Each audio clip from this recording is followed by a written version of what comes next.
Olá, estamos abrindo mais uma edição aqui do nosso Farol Nacional. Sejam todos muito bem-vindos aqui ao nosso podcast. Hoje recebendo, como é que eu vou falar, né? Feras de podcasts e também de conhecimento aqui no nosso programa. Vamos a eles, vamos bater um papo com o Guido Orlando Júnior e a Sandra Garcia, que já estão conectados conosco. Guido e Sandra, sejam muito bem-vindos aqui ao nosso programa. Muito obrigada. Obrigado, Roberto. Obrigado pelo convite. Eu fico feliz aí com a presença de vocês, mais uma vez agradecendo a Sandra De Angelis, né, que fez essa ponte, fez essa conexão, para a gente conhecer um pouco mais o trabalho de vocês e vocês também conhecerem um pouco mais do nosso Farol Nacional. Vou começar com a Sandra, obviamente, né? Ladies first, né, dona Sandra? Porque a Sandra é educadora e tradutora. Tem muita coisa para te perguntar, mas dá para entender o que o Donald Trump fala, Sandra? Tá. Bom, não sei do que ponto de vista você está falando, né? Sobre o ponto de vista da linguagem, do idioma, ok, né? Sobre o que ele pensa na hora que ele fala, mais ou menos, né, gente? É sempre um mistério, né? Verdade, verdade. Sandra, você é educadora de que área? Eu dou aula de inglês e português. Olha que bacana, que bacana. A vida inteira, e sou tradutora de inglês, português e espanhol. Olha, você sabe que meu filho foi passar uns anos na Austrália, agora, recentemente, né? Ele está com 31 anos, passou 3 anos lá com a namoradinha dele, hoje casados. Ele foi para lá, mais ou menos falando de books on the table. Felizmente, ele voltou com inglês fluente, está contente, feliz da vida. Deixa eu já te perguntar, o inglês, a gente não fala mais que é uma segunda língua, mas é uma língua praticamente obrigatória para todo mundo, né, Sandra? Ah, com certeza. Hoje, bom, se você olhar toda a mídia, ou para onde você olhe, você vê inglês, né? Você vê o idioma inglês está cada vez mais presente. E na comunicação, se você souber falar inglês, você consegue se comunicar com todo mundo fora do país, né? Também. Exato. É muito importante, até, eu digo que inglês é importante até para, não só para o teu conhecimento, mas para o teu bem-estar, sabe? Você se sente mais confiante, se você vai para um lugar e você tem uma noção de uma língua estrangeira, no caso inglês, né? Não desmerecendo as outras, obviamente, você se sente mais seguro, né? Isso te dá mais facilidade de convívio, né? Mais autoestima quando você viaja e tal. E até que dentro mesmo, é gostoso de vez em quando alguém te perguntar, ou você vê alguém falando inglês e a pessoa está meio perdida, assim, você fala, posso te ajudar em inglês? A pessoa já fica toda animada. Né? Bacana, isso é muito bom. Isso é muito bom, nós vamos falar muito sobre isso. Ô Guido, você é jornalista, mas você também está ligado à área de tecnologia, né? Sim. Eu sou jornalista de tecnologia há mais de 30 anos. E automotivo também, mas automotivo não mais. Está escrevendo muito pouco, porque o mercado mudou muito e o pessoal está fazendo muita avaliação sem entender do que está falando, então eu resolvi pular fora de automotivo. Na verdade, nós estamos no meio de uma... do ponto de vista jornalístico, eu acho que nós estamos... nós que somos de uma geração lá atrás, né? Eu, por exemplo, peguei máquina de linotipo, né? Quando eu comecei no jornalismo. Sim. Né? Quantos anos você tem? Eu tô com 62. Então... Nós estamos com 70. Eu sei o que você está falando. Então, quer dizer, essa época do linotipo no chumbo, nas coisas, e a gente atravessou por muitas mudanças, né, na área de tecnologia, aliás, na área de jornalismo, mas de tecnologia em particular. Mas hoje a gente vê uma grande confusão, né, Guido? As pessoas estão confundindo opinião com jornalismo, com posicionamento, com ideologia. Tá meio confuso, né? Não, na verdade, o que aconteceu, né, principalmente aqui no Brasil? Se teve uma democratização da informação grande, né? Em 2009, o Gilmar Mendes assinou, deu uma canetada que não precisava mais de diploma de jornalista, né? Nem de publicitário, coisa nenhuma. Né?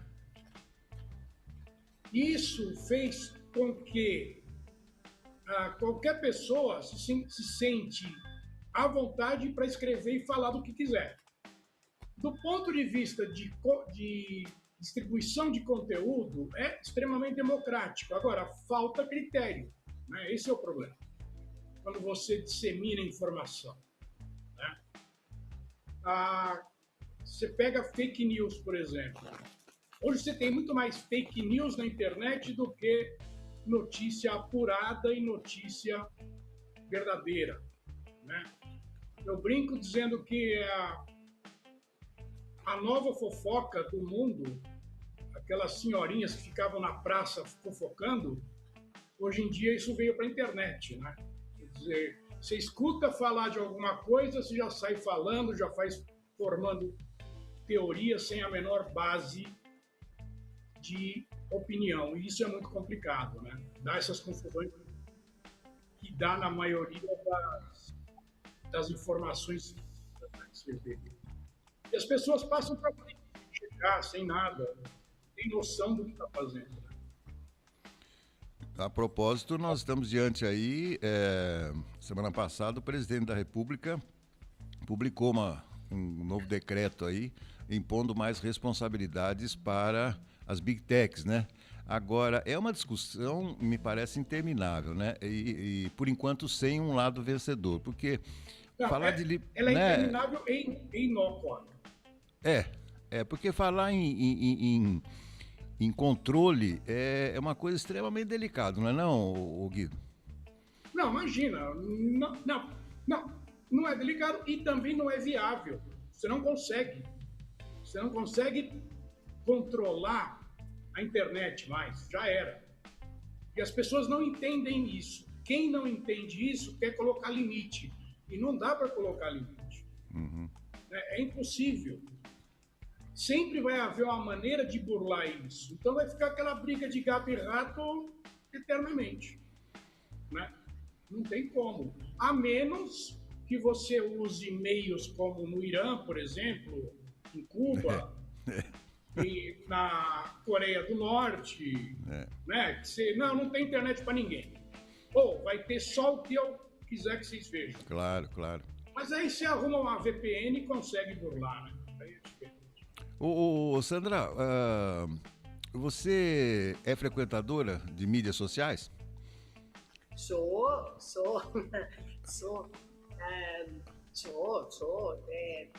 Uso direto mídias sociais, redes sociais. E o que você mais tem? E o que você tem mais visto ultimamente? Olha, eu vejo muita coisa pela internet, assim, nas redes sociais. Várias coisas. Eu procuro não ver muito política, tá? Eu não gosto muito de ver política, vejo notícias, mas bem rápido, assim. Todos os dias vejo notícias, porque tenho que ver notícias. Tenho que, como a gente diz, né, tem que estar por dentro das coisas, do que está acontecendo aqui e fora daqui, né? Muito importante. O que está acontecendo com nós agora, né? Os 50 a mais, que é um assunto que está interessando a gente bastante. Então, basicamente é isso. Eu vejo opiniões pelas redes sociais. É isso que eu vejo. Mas você já viu alguma postagem que você falou, mas não é possível, onde nós chegamos, né? Algumas coisas te assustam ainda? Muito. Muito. Por exemplo, eu acho muito cômodo você delegar a uma rede social, por exemplo, pode ser até polêmico isso que eu vou falar, a uma rede social, as crianças estão vendo, o conteúdo da internet está muito ruim. Não, mas você como pai tem obrigação de ver o que teu filho está vendo. Uhum. Né? Eu acho que é muito tranquilo, é muita isenção de responsabilidade. Às vezes você chegar e dizer assim, meu filho está vendo conteúdo horrível na internet. Não, o mundo tem conteúdo horrível, a vida é assim, infelizmente. As redes sociais só serviram para mostrar isso mais abertamente. mas eu acredito que cabe aos pais verificar. Por isso que você tem aquele controle parental nos celulares. Sim. Dá trabalho? Dá trabalho. Educar dá trabalho, né? Sim, a gente sim. sabe. Mas os resultados compensam. Então, eu penso assim, o que eu vejo é muita coisa que ainda me choca. Como, e olha que bonitinho, o bebê se acalma vendo um tablet ou um telefone celular. Não, ele não devia estar vendo um tablet ou um telefone celular, ele devia estar brincando com outras coisas. Uhum. Sabe? Então, essa confusão ainda me choca na internet. Essa banalização de determinadas coisas na internet, nas redes sociais, ainda me choca um pouco. Eu não sou uma pessoa conservadora, mas eu acho que tem certos valores que são valores eternos. Uhum. Entendeu, Roberto? Então, não é ser questão, você é moderna. Não é questão de modernidade, são valores. Valores são valores que você deve ter para sempre. E essa banalização me assusta um pouco. Tá bom, mas... Você quer ver uma coisa? Fala, Roberto? Guido. Deixa eu só completar aqui. Em 2003, eu não posso falar nome da empresa, mas é uma empresa grande, conhecida, contratou eu e a Sandra para a gente fazer um trabalho de... Como é que era o nome do trabalho, Sandra? Basicamente era para você verificar sites, eles mandavam uma lista enorme de sites, a gente tinha que entrar em cada endereço, ficamos fazendo isso mais de um ano, e verificar se aquele endereço de internet era seguro, né? Geralmente eram endereços para crianças. Cara, você ia fiscalizar o endereço daquele, você tinha Mickey na capa, você tinha Pato Donald, você tinha Mônica, você tinha Cebolinha. Você descia 3, 4 níveis e entrava em site pornô. Os links internos do site. Uma coisa impressionante. Era impressionante. Aí você bloqueava esse site. Você mandava um relatório para bloquear esse site e esse site era bloqueado, né? Mas era uma coisa impressionante. Quer dizer, então, qual é que é o mal? O mal da criança ficar no celular é porque faz mal para ela, vai viciar? Também é. Mas tem esse perigo. Hoje em dia não tem mais tanto isso, tá? Porque os algoritmos estão muito mais preparados. Naquela época, praticamente, sim, o algoritmo era uma coisa incipiente, né? Sim, sim. Mas hoje em dia não tem mais esse problema. Mas tinha naquela época. Até que a gente foi contratado para mais de um ano ficar vendo isso todo dia e mandando relatório diário. Uhum. Entendeu? E o volume era grande. Viu? Hoje com a inteligência artificial facilita, né? Facilita. Agora, deixa eu perguntar uma coisa. Esses dias eu fui mexendo no pneu do meu carro, levei a uma empresa e aí o sujeito foi lá, tirou os 4 pneus, viu que tinha um furinho, recolocou a roda e eu saí de lá, eu tinha que fazer uma pequena viagem e aí o sujeito apertou a roda com aquele equipamento automático, né? Que é... Aí você não desaperta mais. Pois é. Mas aí eu saí de lá, Guido, pensando o seguinte, né? Falei, puxa vida, eu tô confiando na minha vida nesse sujeito que apertou esse parafuso, né? E aí eu traço esse paralelo. Sandra, quando a gente educa, a gente tem que apostar naquilo que a gente fez também, não tem? Com certeza. É por isso que eu falo. A responsabilidade sobre a educação do filho, não tá? É ótimo que você escolha uma boa escola, tá? Que você verifique direitinho como é que... quem são os professores daquela escola, qual é o método daquela escola, né? Se é aquilo, se o método daquela escola combina com você, o que você quer para a sua vida, o que quer para o seu filho, ok. Mas você não pode delegar totalmente a educação do seu filho àquela escola. Sim. Entendeu? Ele passa 6 horas, 4, 5 horas por dia, escola período integral, a criança passa 8 horas, e o resto? Mas se ela passa com você, tem que dizer, quem dá a base, quem dá todo o que a gente falou, os valores, quem dá todo um subsídio para o seu filho, aonde caminhar, por onde andar, é você, né? Isso você não pode desviar o olhar nem um minuto. E isso a gente vai fazer para a vida inteira, né, Humberto? Não adianta você ter o começo você falar, quando é bebezinho, até ficar adolescente, depois eles crescem e vão sozinhos. Não, a gente sempre tem que ficar colocando nos trilhos, né?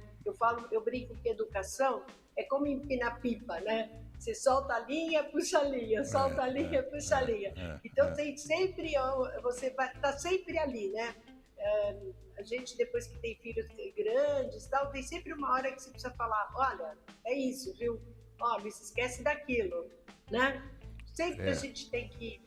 É uma constante, né? Educação na vida é uma constante. Como a gente está sempre aprendendo, a gente aprende de todas as maneiras, né? Assim como acontece com os nossos filhos e assim. Então, em cima disso, esses dias eu ouvi uma frase interessante a respeito de inteligência artificial, né? O sujeito disse o seguinte, falei, nós fomos educados para responder às perguntas dos professores, né? Você vai lá, né, estuda e aí o professor pergunta, você responde na prova. E hoje em dia nós temos que ser mais treinados para perguntar para a inteligência artificial do que propriamente para responder. Guido, o que você acha disso? Então, isso aí é bem interessante, né? O exemplo que eu uso sempre é o seguinte. Antigamente, quando eu falo antigamente, antes da internet, né? Década de 80 para trás. A internet começou em 90, né? Metade de 90 aqui no Brasil. Quando você me contava uma notícia, Roberto, eu falava assim, Roberto, onde é que você viu essa notícia? Você falou assim, eu vi no Estadão, ou vi na Veja, ou vi na Globo, ou vi na Record, sei lá. Né? Aí entrou a internet. Você me conta uma notícia. Eu falo, onde é que você viu isso aí, Roberto? Você fala assim, eu vi no Google, eu vi na internet. Quer dizer, a origem da mídia, a fonte já foi para o espaço, né?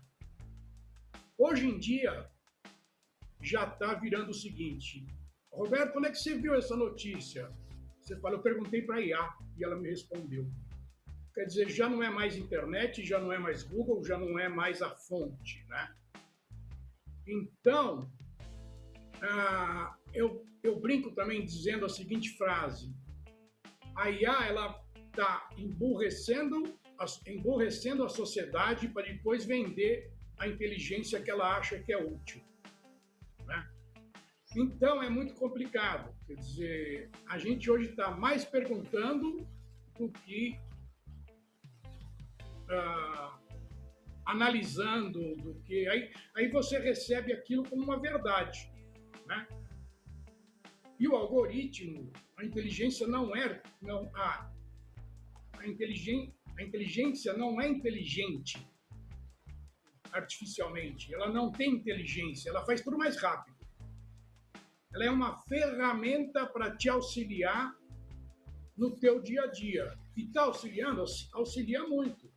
Não tem a menor dúvida. Quem não tiver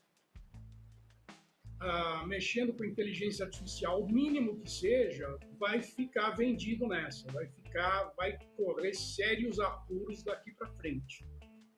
Né? A gente usa inteligência artificial aqui, né? Usa bastante.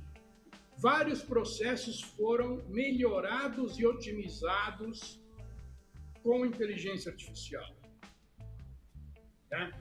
Então, ela é uma faca de dois gumes. Ela facilita de um lado, mas ela é terrível em outro lado. Por exemplo, você pega, as pessoas não leem mais, né?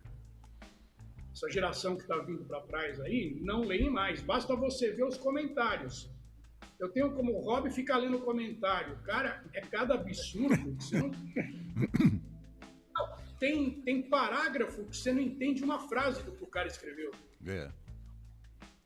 A interpretação de texto ou a interpretação do que ele está vendo, do que a pessoa está vendo, não existe. Quer dizer, cada um está vendo uma coisa. E a informação, o que é? É para você criar uma consciência meio que coletiva sobre aquele tema, né? Uhum. Mas não, o pessoal está entendendo, cada um entende uma coisa do que foi falado. Pois é, mas isso aí, em parte, é fruto dos nossos próprios hábitos, né? Porque, por exemplo, quando você não tem uma resposta muito rápida, né, a alguma pesquisa que você faz na internet, ou quando... Bom, tem coisa que me irrita mais do que uma pessoa que manda uma mensagem pelo WhatsApp, e aí todos têm o seu critério, né, para ver as mensagens. Alguns têm horários, outros vêm a toda hora e tal. Quando o cara começa a colocar aquele ponto de interrogação, mas me dá uma bronca. Calma, cada um no seu tempo, né? Mas, ou seja, quer dizer, nós estamos falando de velocidade. Eu estava conversando com meu irmão ontem, expondo uma situação para ele, e ele não me deixava terminar de falar. E olha que ele é meio lento para fazer as coisas. Eu falei, escuta, você não pode me deixar terminar de falar, aí você dá a sua opinião. Então, essa pressão da velocidade, eu acho que está atrapalhando muito a vida da gente, viu, no dia a dia, não? Tá atrapalhando bastante. Eu acho que as redes sociais, elas são boas, mas elas deram esse sentido de imediatismo. Tudo tem que ser rápido, tudo tem que acontecer. Se você, por exemplo, se você chama... Outro dia eu estava dando um exemplo para uma pessoa. Se você chama um aplicativo de transporte, tá? Sim. Você quer chamar um aplicativo de transporte, tá lá. O motorista vai demorar 5 minutos. Fala, vou cancelar, vou chamar outro. 5 minutos, gente. São 5 minutos. As pessoas não têm tempo. Por exemplo, o que acontece no Instagram, você falou, é muito comum. Você manda uma mensagem para uma pessoa no WhatsApp, desculpe. Você manda uma mensagem para uma pessoa, ou a pessoa te manda uma mensagem e daí ela começa. E aí?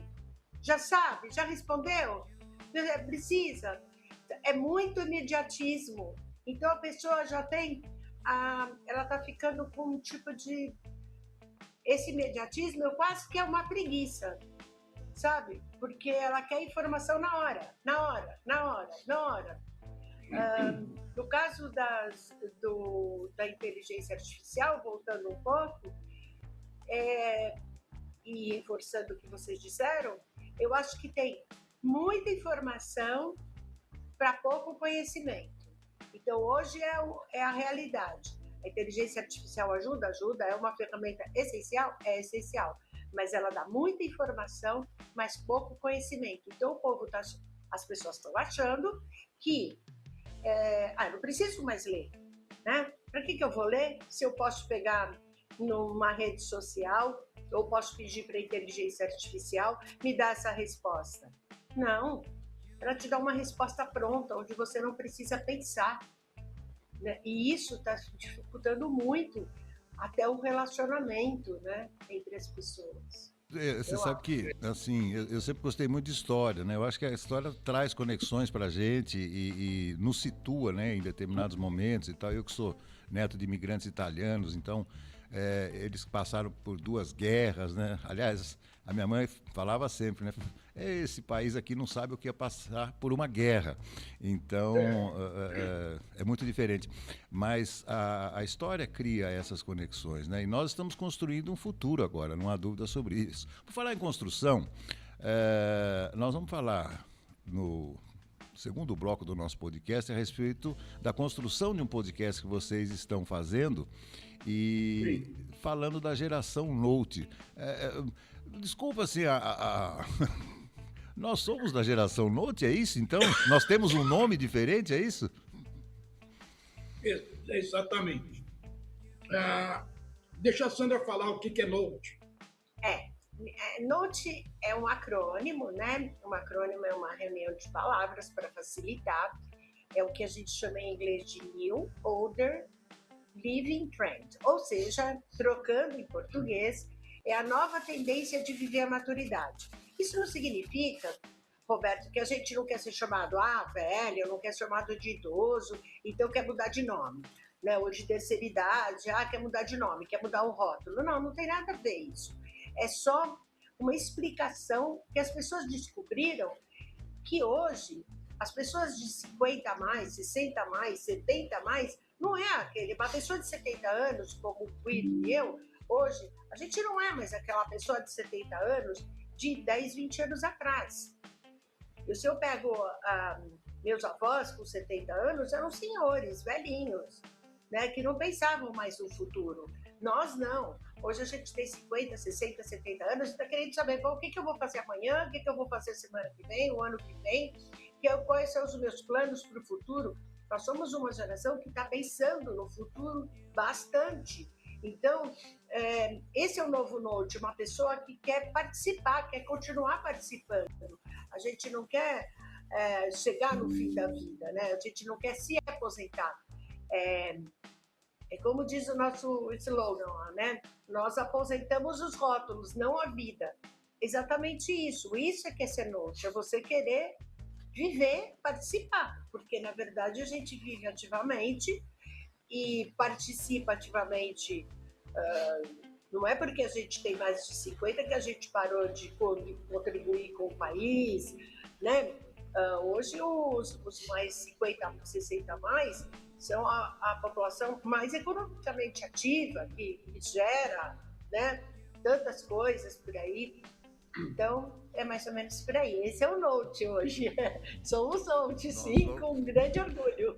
Olha, eu tenho tanta coisa para perguntar para vocês sobre isso, mas nós vamos deixar para o segundo bloco do nosso podcast, e aí eu quero explorar bastante esse tema.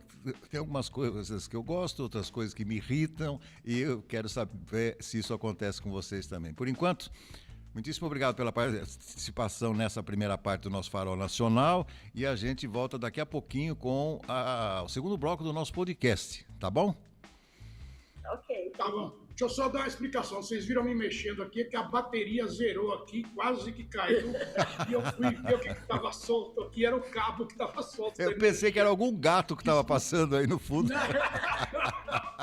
Não, são coisas da tecnologia, cara. Você sabe, você mexe com isso também, isso aí. Você faz muita live, você sabe o que é, né? O Guido, eu já fui chefe de equipe de esportes, então a gente saía para fazer jogos de futebol pelos estádios do interior. No tempo do analógico, você tinha que ligar a maleta de transmissão, não tinha internet, não tinha nada. Nossa, já passei cada um. Eu sou muito jacaré e orelhão, né? É isso aí. Muito. Matou. Tá bom. Muito obrigado e até o nosso próximo podcast. Um abraço. Até. Muito bem, assim colocamos um ponto final no podcast, na primeira parte, né, do nosso podcast, falando da geração Note. E eu volto na sequência. Até mais.